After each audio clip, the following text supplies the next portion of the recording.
on va pouvoir arriver maintenant sur André de la Vigne et ce texte tout à fait étonnant de la déploration et complainte du roi de la Basoche. L'image est un petit peu verdâtre, mais il ne faudra pas s'en inquiéter, je pense que les choses vont bouger. Pour ce qui nous concerne, de quoi s'agit-il ? Il s'agit d'une édition incunable parue en 1501-1502, pas tout à fait incunable puisqu'elle est postérieure à 1500, dont on conserve quelques très rares exemplaires, et ce bois gravé tout à fait intéressant sur lequel on épiloguera ultérieurement. André de la Vigne, qui est-il ? Alors là, j'ai été chercher sur divers dictionnaires qui ne sont pas si riches en informations que cela. André de la Vigne est donc un poète rhétoriqueur et chroniqueur. Alors le terme de rhétoriqueur, ça renvoie à des gens qui pratiquent une langue extrêmement riche, je vous expliquerai plus tard comment, et surtout qui dépend du monde juridique. Le rhétoriqueur, la première attestation du mot, c'est bien dans un univers juridique. Poète, rhétoriqueur, chroniqueur de l'expédition de Charles VIII, on est à la fin du XVe siècle, à un moment où la France, après s'être complètement reconstruite, va pouvoir s'ouvrir. Bon, s'ouvrir pour une guerre de conquête, je suis d'accord, mais s'ouvrir à l'Italie, qui, elle, avait été épargnée par la guerre de Cent Ans et d'autres choses.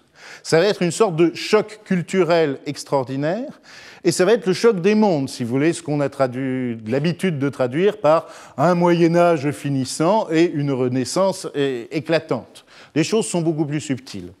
Mais si on voit ce personnage-là, on le voit secrétaire du duc de Savoie, puis de la reine Anne de Bretagne, quelqu'un dont le talent de langue et d'expression est tel qu'il peut fréquenter les grands et mettre, je dirais, sa plume au service de son seigneur.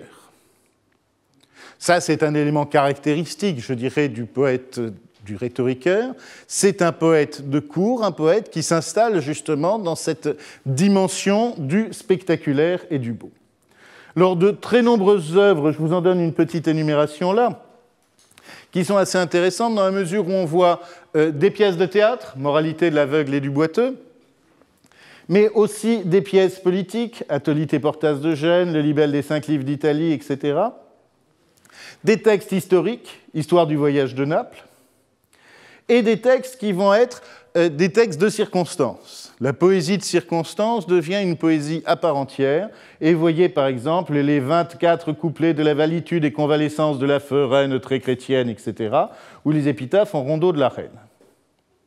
Ajoutons des épîtres d'Ovide traduites, et vous voyez qu'on est déjà dans l'humanisme, on est déjà dans la traduction, mais rappelons-nous toujours que ce mouvement d'humanisme, il ne commence pas au XVIe siècle, et encore moins avec les poètes de la Pléiade, il commence dès le début du XVe siècle avec les traducteurs de Charles V. Et vous avez en plus une série de pièces de théâtre tout à fait exceptionnelles. Alors maintenant, complainte et épitaphe du roi de la Basoche. Il faut s'attarder sur le titre parce qu'on ne sait pas forcément ce qu'est une complainte, ce qu'est une épitaphe, ce qu'est un roi de la Basoche. Alors, première chose, bon, j'ai repris tout rustiquement le littré parce que c'est encore ce qu'il y a de plus pratique, qui nous rappelle qu'il s'agit d'une plainte ou d'une chanson populaire. L'essentiel est de souligner quand même la dimension sérieuse et triste. En fait, la complainte est un genre littéraire hérité de toute une tradition médio- et balatine et occitane. On a le planctus, du latin plango, je pleure, qui permet de se lamenter sur le trépas de tel ou tel souverain. Et on en a toute une série extrêmement connue sur les grands seigneurs de la période, je dirais, du 5e au 9e siècle. On a aussi des planctus littéraires, on a un planctus du cygne, si vous voulez. Mais là où les choses sont intéressantes, c'est de voir que ce genre littéraire s'introduit très naturellement dans la poésie en langue vernaculaire, et on aura ce que les Occitans appellent le plagne, la plainte, la déploration, un plagne extraordinaire sur la mort de Richard Cœur de Lion par Gaussen Faidit, et toute une série d'autres textes sont parfaitement mémorables. Le terme en français le plus souvent utilisé, c'est déploration, mais il y en aura d'autres. Après ça, reprenons un petit peu notre typologie du Planctus. Qu'est-ce qui se passe? J'apprends la mort de quelqu'un, que j'ai nommé fort originalement ici X. Alors, éventuellement, quand c'est quelqu'un de vraiment très important, c'est la renommée, la fama, la rumeur qui me l'apprend et qui m'enseigne cette chose-là. La rumeur publique m'annonce qu'un tel est mort. Maurice Béjart, par exemple. Que se passe-t-il? D'abord, je réagis personnellement à ce choix, à ce moment tout à fait étonnant, et j'en suis tout attristé. Mon Dieu, qu'est-ce que je vais faire sans lui? Et à partir de cela, vous voyez qu'il y a toute une série de choses. Maurice Béjart, tu étais si bien. En fait, l'injustice de la mort fonctionne bien comme invective si le héros est un héros jeune. Pour quelqu'un comme Béjart, qui, tout admirable qu'il soit, avait largement dépassé les 80 ans, on ne peut pas considérer que la mort a été vraiment injuste en le fauchant prématurément. Mais j'ai entendu parler de tels chanteurs à la voix d'ange qui avaient été l'an dernier arrachés à l'admiration des foules enthousiastes par une maladie à l'âge de 23-24 ans. Là, voilà où le topos « mort, tu es injuste » va pouvoir prendre une dimension extraordinaire dans les magazines People. Alors, après ça, éloge du défunt. Il était si, il était tellement, il était tant. Retour sur soi. Et maintenant, que vais-je faire? Vous voyez à peu près la rhétorique qui peut se faire. Alors, à partir du moment où on a constaté sa douleur, sa souffrance, sa solitude inexpiable, il faut quand même s'occuper un peu du défunt et essayer de créer un monument, monumentum, quelque chose qui va marquer la mémoire, en supposant quand même que Dieu, ou les dieux, selon qu'on se situe dans une rhétorique antique ou dans une rhétorique chrétienne, vont prendre soin de son âme, et si tout va bien, avec peut-être une apothéose, quand la vie est belle. Autre question habituelle, que je ne suis mort, que ne suis-je mort à sa place? Et prise en compte aussi de la dimension cosmique. Je me souviens, il y a de cela, on va dire, quelques années, lorsque nous avions appris la mort du général. Vous savez, quand on parle du général, c'est une sorte de mythe historique qui est évoqué. Je me souviens de tous les grands hommes politiques du temps y allant de leurs couplets et de leurs phrases mémorables, dont une qui avait dit « La France est veuve ». Et voyez que la France, la terre est veuve, nous sommes orphelins, etc. C'est quelque chose qui va revenir régulièrement. Invitation à la lamentation collective, et si tout va bien, apothéose du défunt. Alors après ça, c'est en vrac. Une bonne déploration n'est pas obligée d'utiliser tous les ingrédients. Mais si vous voulez faire une typologie de la déploration, vous trouverez tous ces éléments systématiquement. Bon, il est évident qu'on apprend la mort du défunt au début et qu'avec un peu de chance, l'apothéose a lieu à la fin. Mais le reste est globalement interchangeable et on n'est pas forcé d'avoir tous les éléments. Je pense au très beau Planctus de Charlemagne se lamentant sur la mort de Roland. Vous avez ça dans la chanson de Roland, je crois que vous connaissez le texte, certains. On a quelques-uns de ces éléments et ça fonctionne très bien. Et alors, il y a encore la mise en scène avec cette voix, celle qui annonce que le grand Pan est mort. Je vous renvoie à cette histoire-là parce que vous avez entendu cette expression « le grand Pan est mort ». C'est un extrait de Plutarque qui est tout à fait étonnant, qui annonce que, naviguant en pleine mer Méditerranée, un jour on entend une voix qui crie au-dessus d'une île, qui vocifère, les marins autour l'entendent, « le grand Pan est mort ». Et à ce moment-là, vous voyez bien que Pan, ça n'est plus le petit faune qui se promène dans la campagne, mais Pan, en grec voulant dire tout, c'est le grand tout qui est mort. Et après cette information, on est chargé de la diffuser sur l'île un petit peu plus loin, l'île de Palodès, et de la même façon, sur cette île à qui on crie de loin sans même accoster que le grand Pan est mort, on entend surgir d'immenses lamentations. C'est un passage tout à fait extraordinaire qui, en gros, est glosé par toute une série d'exégètes médiévaux comme la fin de l'Antiquité, la fin du polythéisme, la fin des choses. Un monde s'effondre. Alors, le Moyen-Âge rajoute un élément qui est la dorveille. Je ne suis pas bien, je suis un peu endormi, je suis mélancolique, quelque chose se passe en moi, et c'est à ce moment-là que je reçois cette nouvelle. Ça, c'est classique. Souvenez-vous que Jean de Meun dort, fait un rêve avant de commencer, non, c'est Guillaume de Loris, pardon, le roman de la Rose. Et tous nos personnages commencent à s'endormir ou à être un petit peu dans un état second. Maintenant, la basoche. Alors, il faut penser à une chose. La société médiévale n'est pas une société individualiste. Vous avez le souvenir d'une société féodale où toute famille est organisée de façon assez clanique, avec le suzerain, avec les vassaux, et à chaque fois, on a un réseau de clientèle et d'amitié extrêmement proche, et de familles, et de gens réunis dans le même intérêt, dans la même nébuleuse, je dirais. Dans les sociétés roturières, la même chose existe. Dès la fin du XIIe siècle, on voit se constituer des confréries, des corporations, des associations professionnelles religieuses qui instaurent un tissu professionnel. C'est l'ancêtre de tous les syndicats, aussi bien, je dirais, dans la défense de du pauvre et de l'orphelin, que dans la défense des biens des propriétaires et des patrons. Là où les choses sont plus intéressantes, c'est de voir que dans des sociétés a priori non structurées, comme celle des jeunes,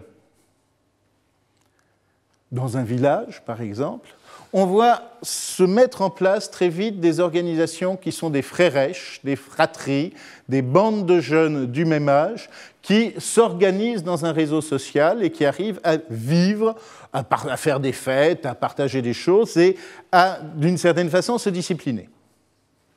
Il est évident que dans des endroits précis comme les universités, déjà, les étudiants ont tendance à se regrouper et à créer des réseaux d'apprentissage mutuel et de futures entraides pour quand ils accéderont à des postes de responsabilité. À peu près toutes les universités françaises, tous les parlements ont à ce moment-là des corporations. Les parlements où on apprend le droit sont des endroits où ces corporations s'appellent des basoches.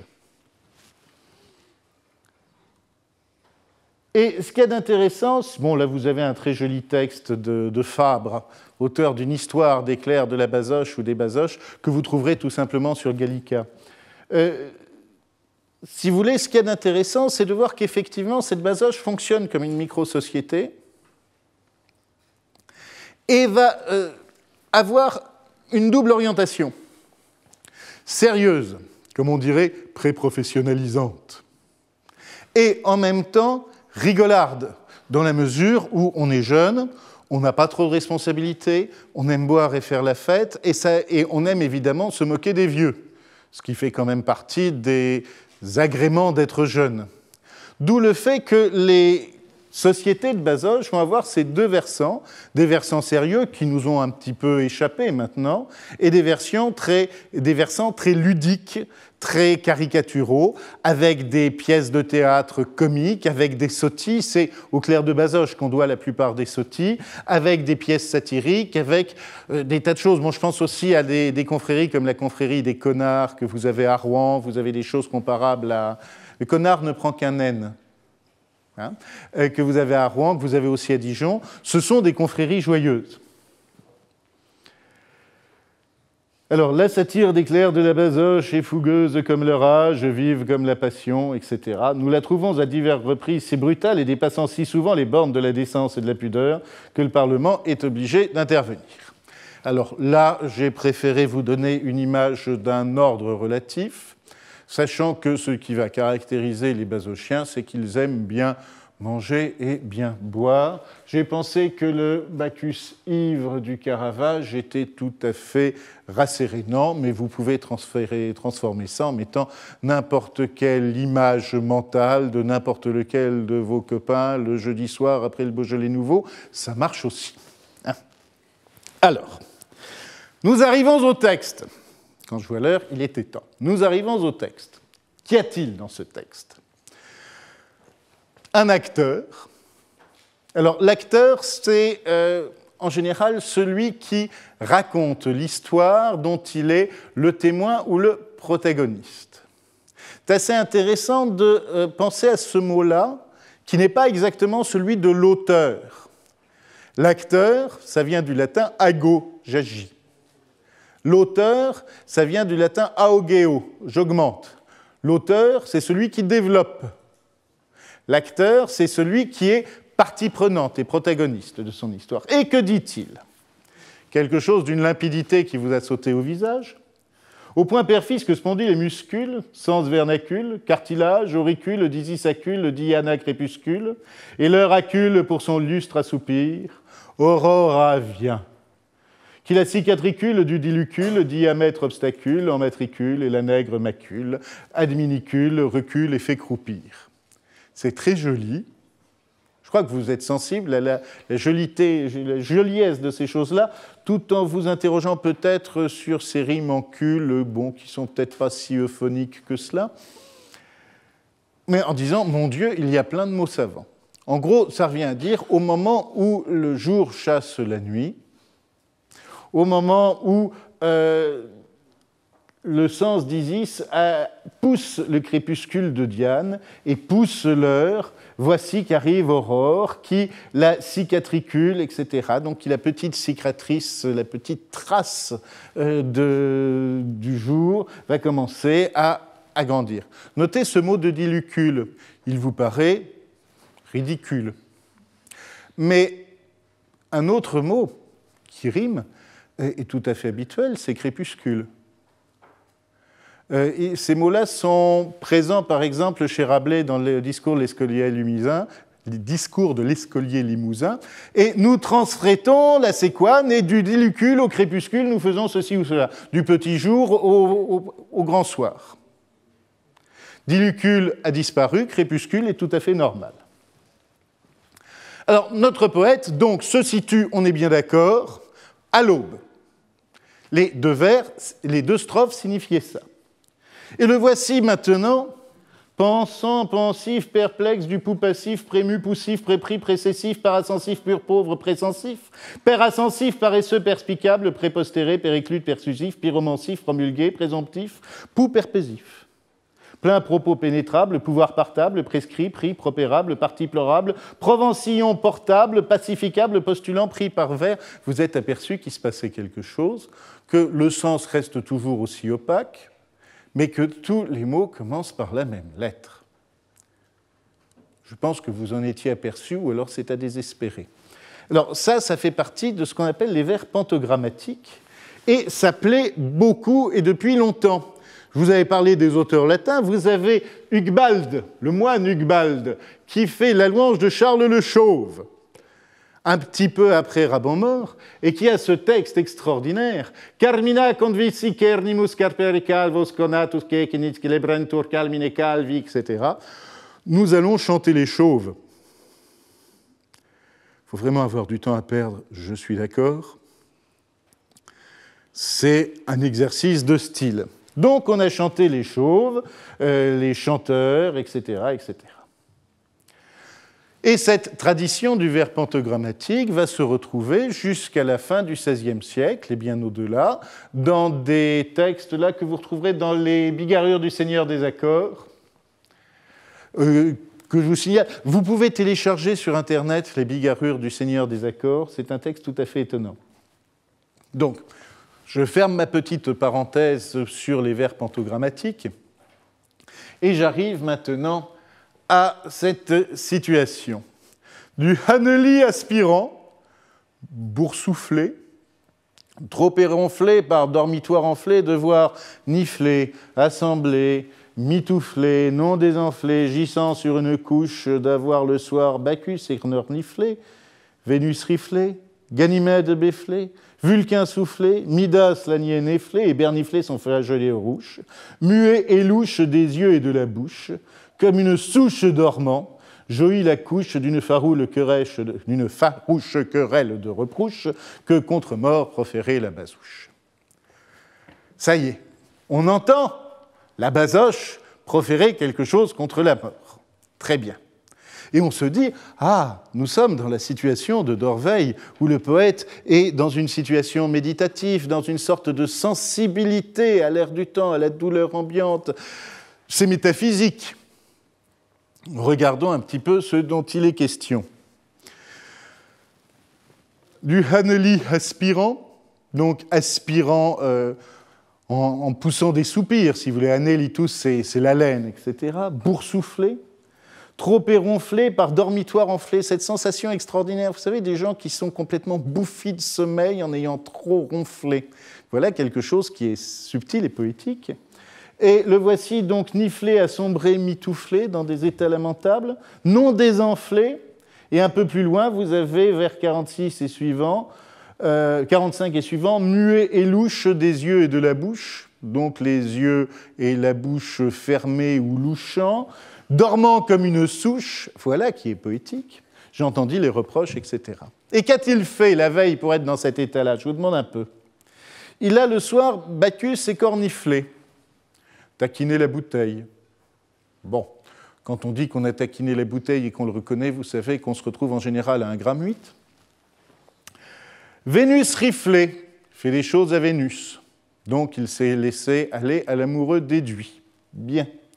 Ganymède béflé. Alors Ganymède, dans la mythologie, je vous rappelle que c'est quand même le seul jeune homme, semble-t-il assez joli garçon, pour lequel Zeus ait changé ses habitudes et ses goûts.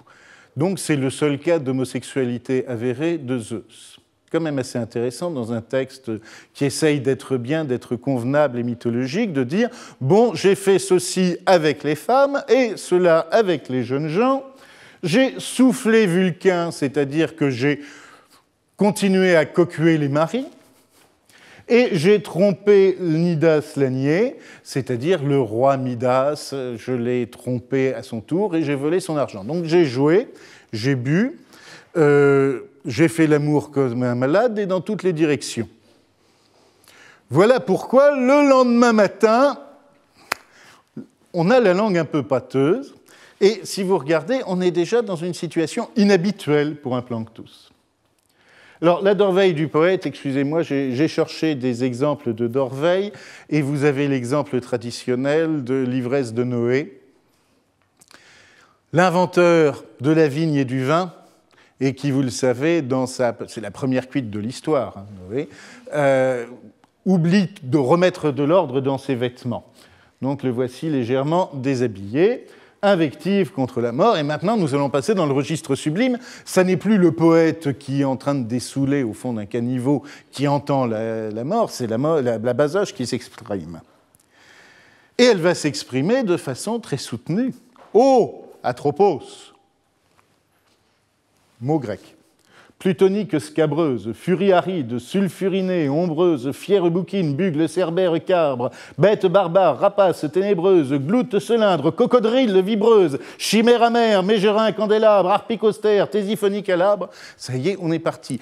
Qu'est-ce que vous constatez? La syntaxe est relativement inexistante. On a une série d'invectives. Alors, dites-vous bien qu'on est au moment où, comme je vous le disais tout à l'heure, quand c'est bon et qu'il y en a beaucoup, les gens sont heureux. La liste, la multiplication, l'énumération, en soi, font plaisir. C'est ce que vous retrouvez chez Rabelais, par exemple, dans les années 1530, donc 25-30 ans après.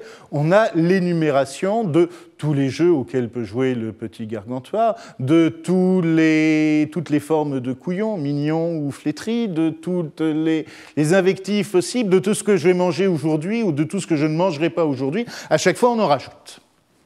Cela suffit au bonheur.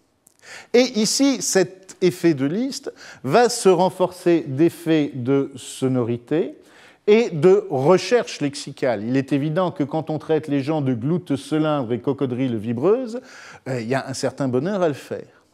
Et au passage, essayez de penser à la jubilation que vous pouvez avoir quand vous arrivez à sortir une vraie bordé d'injures. Non pas « et va donc toi » ou « toi ta mère ». Bon.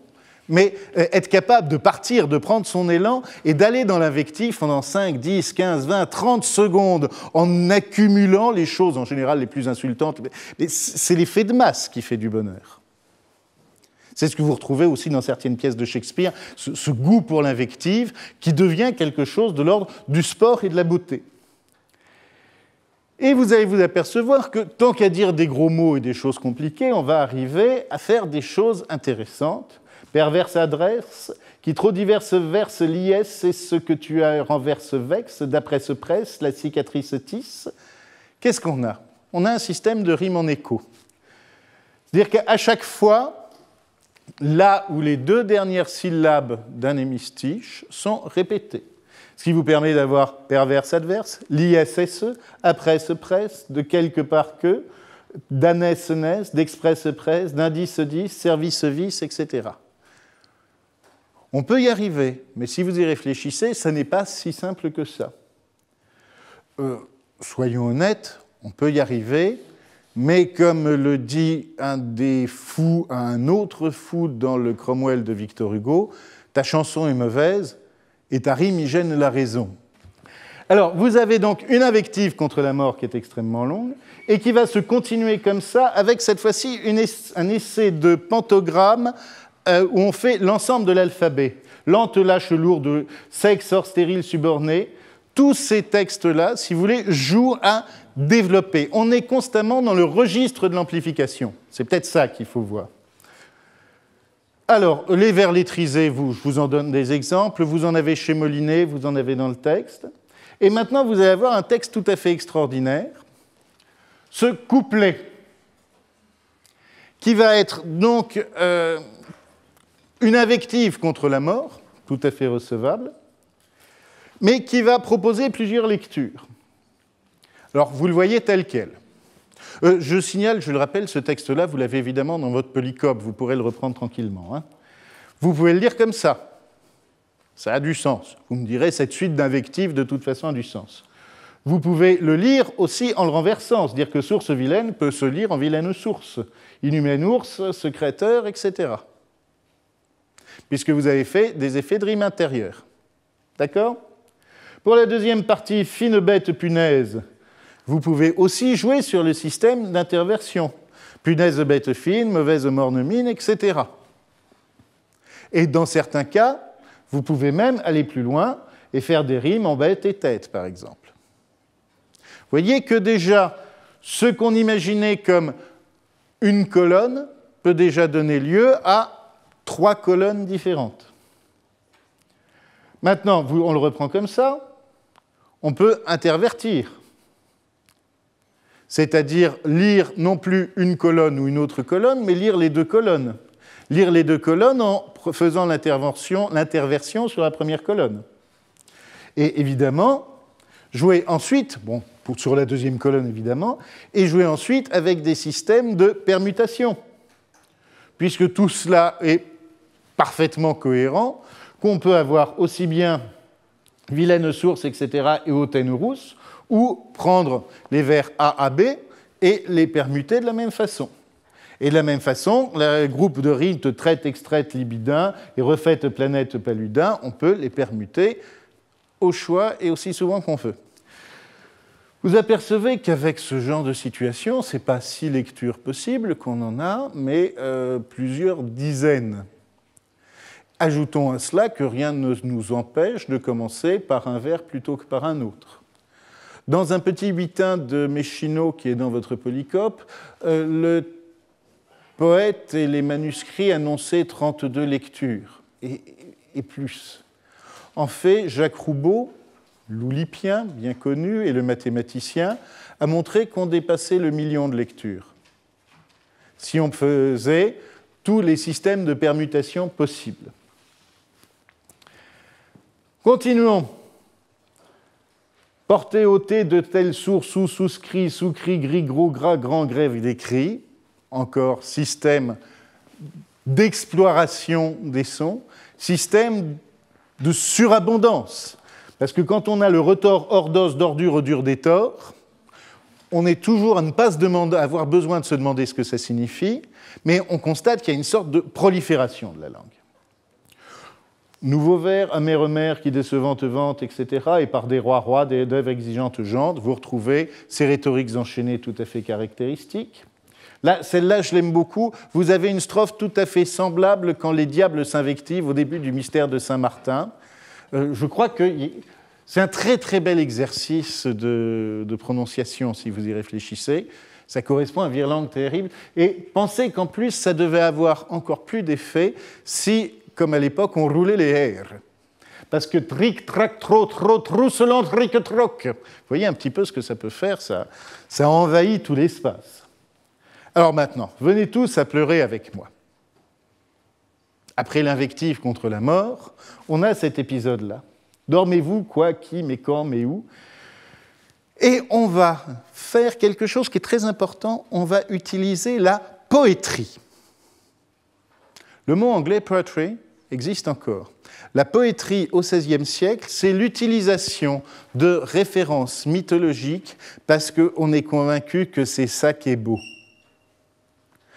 Et quand vous avez des petits traités sous forme de poétrie, ça veut dire qu'on fait un inventaire des figures mythologiques.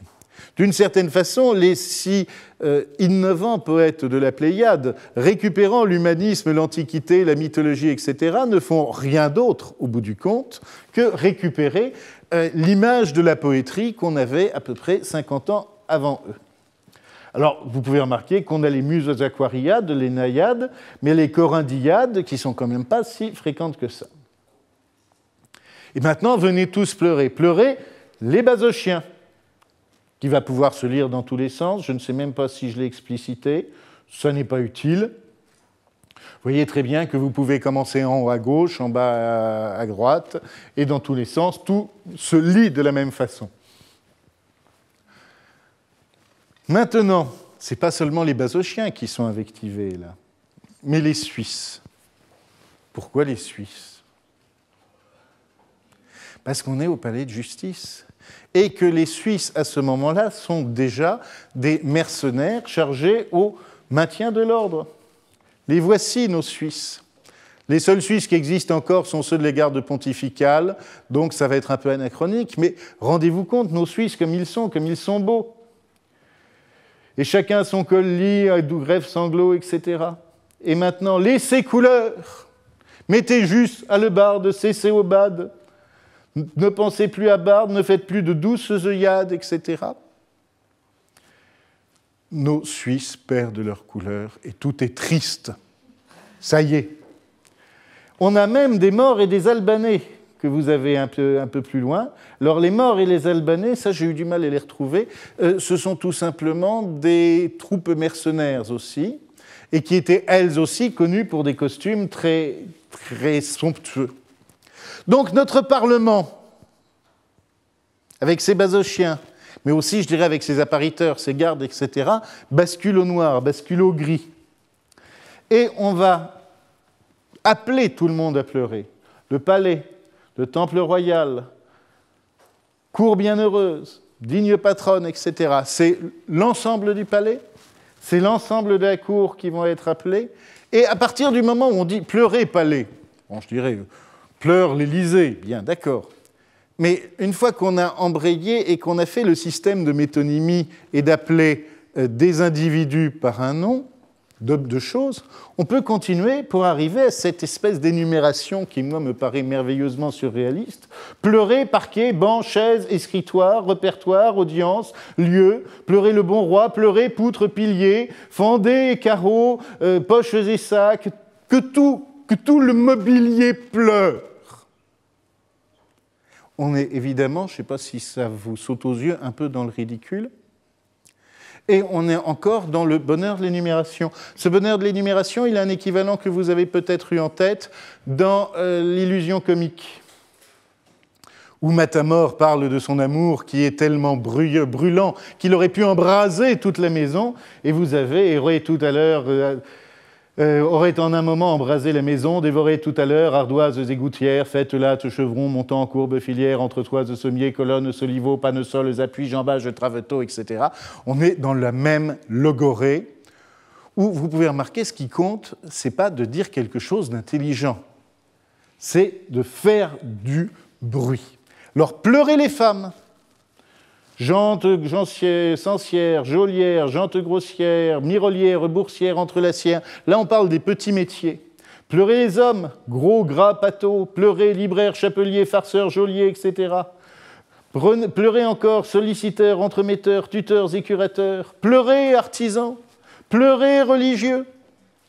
Et vous avez une sorte d'énumération complète de tous ces personnages qui sont en train de se lamenter. La mort du président de l'association des jeunes étudiants se transforme en une sorte de cataclysme national, et la Basoche elle-même, la voici, en train de se lamenter. Et la voici qui arrive et qui va continuer à pleurer et à souligner que le clerc de Basoche, le roi de la Basoche, était le support de mes dits et mes faits, le lys fleuri sur la noble couronne de la Basoche, la franche tige où la verte fleurissait et où la rose ouverte fleurissait. Alors l'idée de la rose ouverte, vous avez ça, c'est la fleur parfaite à ce moment-là. Ça fait partie même, ça c'est un exemplaire bien connu, c'est un des objets du musée de Cluny, c'est la perfection. Dire de ce chevalier, de ce roi de la Basoche, que c'était la fleur parfaite, la rose parfaite, ça y est, il est mort, il a disparu. Et on sait que les roses ne durent pas très longtemps. Douleur du cortège, le roi est mort. Et maintenant, l'apothéose. Son esprit mérite bien d'être ange, car si Dieu plaît, aux hauts cieux sera fin, clair et luisant comme un beau séraphin.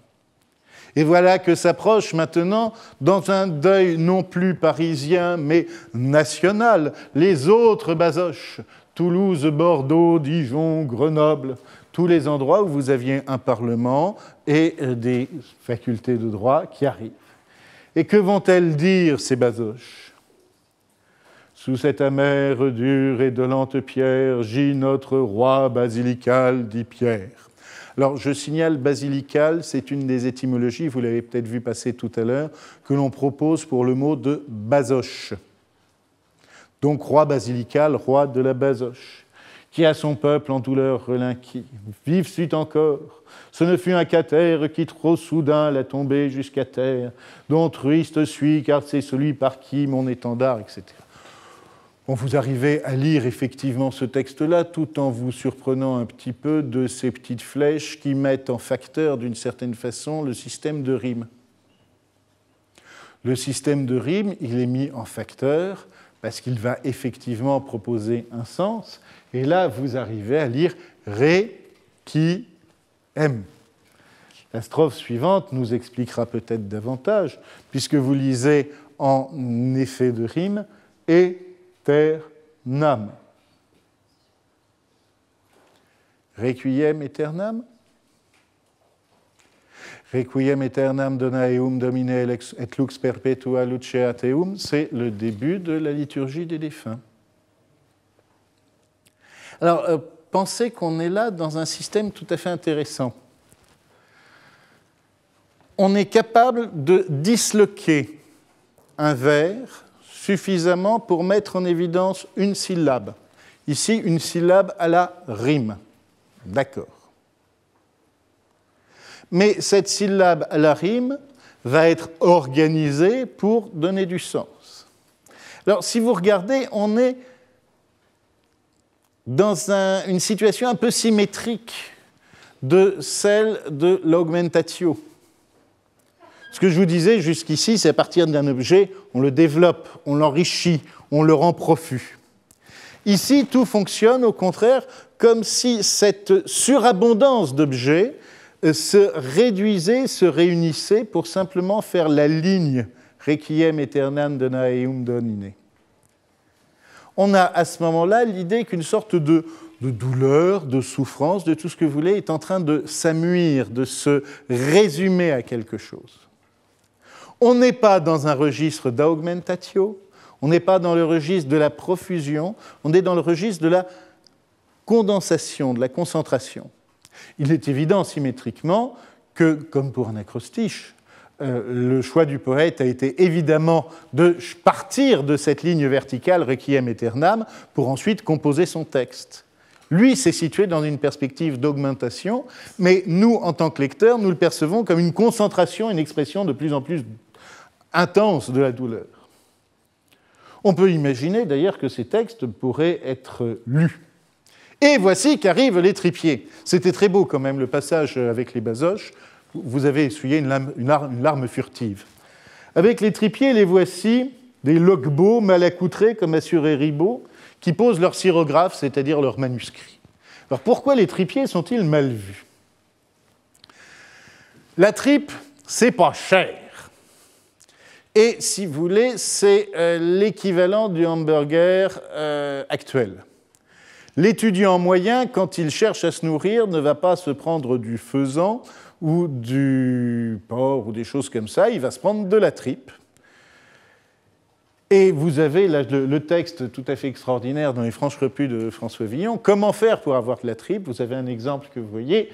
On fait laver très soigneusement un jeune homme qui va passer devant chez la tripière et va en profiter pour se torcher les fesses avec des tripes qu'il aura prises dans le baquet. Évidemment, il le repose dans le baquet. La tripière, voyant ça, ne peut plus les vendre, fatalement. Et du coup, François Villon récupère les tripes pour tout le monde. Alors, vous voyez qu'il y a un antagonisme. C'est pour ça qu'on le fait laver avant, quand même. Il y a un antagonisme très fort entre tripier et clerc, parce que de toute façon, pour les moyens des clercs, les tripes sont trop chères.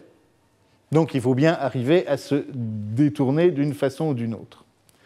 Et voilà que les tripiers arrivent en disant du mal. Enfin, on va dire du mal du roi de la Basoche. Maudit soit-il qui pour lui priera, qui en rira, il sera comme sage. Ça y est, nous invectivons le roi de la Basoche. Mais les pauvres tripiers sont tellement bêtes, pardon, que tout simplement, il suffit de couper le texte en deux pour arriver à avoir quelque chose de très joli. Maudit soit-il qui en rira. Bref, mal est-il qui sentira, mal finira en féédie qui n'en dira des profondis. Vous voyez que le texte est cette fois-ci complètement renversé, et qu'alors que les tripiers voulaient invectiver le roi de la Basoche, malgré eux, ils sont en train de se lamenter et de montrer la douleur générale. Donc le poète se réveille, et tous ses cinq sens, ainsi qu'en merveilleur, firent l'esprit en sursaut réveillé. Bon, il arrive, il va écrire ces choses-là, et il va les écrire vraiment comme un lendemain de fête, parce que d'habitude, c'est l'âme et l'esprit pénétrés de ces si belles choses, de la nouvelle si exaltante, de l'apothéose, de dame, machin, etc. Je prends ma plume et je vais composer une œuvre pour avertir le monde entier de cette excellente nouvelle. Là, vous voyez qu'on n'est pas là, triste, pensif, boursouflé, enroué, comme si j'avais trop crié, ne pouvant plus pépier parmi les champs parce que j'avais trop soif. Vous savez, voici notre personnage qui se met à écrire. Se met à écrire en disant « Je n'ai pas fait quelque chose de bien, je vais étendre de la vigne un verjus ». Vous pouvez remarquer que c'est aussi une façon de signer. « J'étendrai de la vigne un verjus ». Quand, dans les poésies de cette période-là, vous tombez sur une phrase un peu bizarre, qui paraît mal fichue, dites-vous s'il n'y a pas ce qu'on appelle un paragramme, c'est-à-dire en creux le nom du poète ou le nom du dédicataire. Et enfin, on a ce petit texte-là. « Vive le roi en ciel et en terre, les maîtres mis en d'un roi feront l'an du trépas du roi. » Connaissez-vous les chronogrammes? C'est une pratique. Vous prenez un texte pas quelconque, vous additionnez toutes les lettres qui correspondent à des chiffres romains, vous additionnez le tout, et vous arrivez à voir la date de construction. Alors maintenant, la morale de l'histoire, puisque le texte est fini, c'est « Mais pourquoi André de Lavigne nous a-t-il fait ce machin-là » Je crois qu'il y a trois directions que j'aimerais vous proposer très rapidement, parce que je vois qu'on a pris un petit peu de retard, trois directions que je voudrais vous proposer rapidement. La première, c'est qu'il s'agit effectivement d'une authentique déploration d'un nommé Pierre de Baugé, qui est le roi de la Basoche à ce moment-là, et sur lequel il n'est pas exclu du tout qu'un certain nombre de personnes s'attristent. À ce moment-là, si c'était quelqu'un qu'on aimait bien, on sent tout à fait logique le fait de faire un effort. Dans un deuxième temps, si vous regardez ce texte-là, qui commence par un monsieur réveillé par la gueule de bois, et qui continue par des hyperboles quand même manifestement excessives, ce texte-là, il est aussi parodique. Mais si vous aviez à dire quelque chose sur la tombe d'un de vos meilleurs amis qui avait un sens particulier de l'humour, en bonne logique, vous participeriez aussi de cette thématique humoristique en pratiquant le second degré. On a donc une déploration et complainte qui est partiellement sincère, partiellement ampoulée exprès, hyperbolique, caricaturale. C'est l'excès même de la lamentation qui finit par la rendre drôle.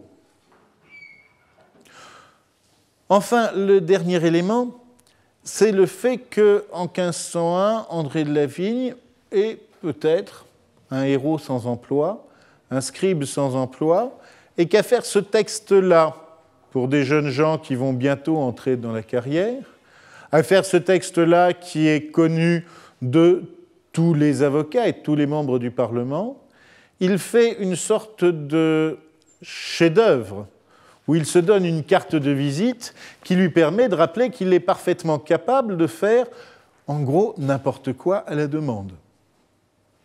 Et ce que vous avez là, c'est un peu un prospectus. Regardez ce que je sais faire. Dans tous les cas, ce qui ressort de cette chose-là, c'est qu'on a effectivement une sorte de maître, de virtuose de la parole, du langage, du verbiage, c'est évident. Je ne pense pas qu'on puisse aujourd'hui imaginer de dépasser la maîtrise verbale d'André de la Vigne. En revanche, ce qui est assez net, et je pense que la traversée de cette déploration vous l'aura montré, vous en aura convaincu, la densité du message est quand même minimale. Ce qu'il dit, ce sont des généralités, c'est globalement de la parole vide.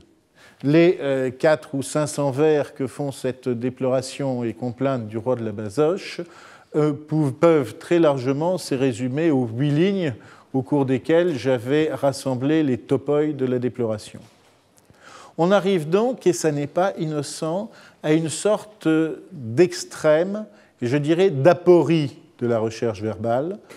On ne peut pas aller plus loin, et la donne va se brouiller dans les siècles qui suivent, non plus vers la complexité, mais vers une recherche de la transparence.